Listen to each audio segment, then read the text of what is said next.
पाकिस्तानी शहरी हाँ और मुसलमान होने के नाते मैं जिहड़ा कादियानीयत दा बिल पास हो रहा है इस नाल बिल्कुल एग्री नहीं करता और मैं अपने हुक्मराना के सख्त खिलाफ अपनी जिहड़ी वीडियो अपलोड करना कि उन्होंने अच्छा नहीं किया। बिल्कुल साडे मुल्क दे विच फितना एक बनेगा और जिहड़ा बिल पास हो रहा है क्योंकि असीं मुसलमान और साडा इस्लामी मुल्क है, इस दे विच फितना फैलाने की वजह तो बिल पास कर रहे हैं और ये बिल्कुल असीं इस चीज़ नाल तस्लीम नहीं करते क्योंकि साडे हज़ूर पाक सल्लल्लाहु अलैहि वसल्लम ने भी फरमाया कि मैं आखिरी नबी हाँ, मेरे तो बाद कोई नबी नहीं है और जिहड़ा मैं दीन मुकम्मल कर दिता है। इस तो बाद जिहड़ा कोई दीन उसमें थोड़ा अगे बढ़ावेगा या इस तो कम करेगा वो बिल्कुल काफर है।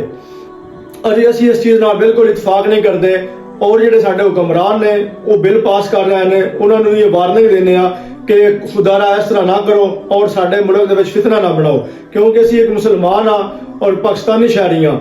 साडे मुल्क दे विच दीन जिहड़ा उसकी सिर्फ तबलीग होगी क्योंकि कादियानियत की तबलीग बिल्कुल नहीं असीं पसंद करांगे।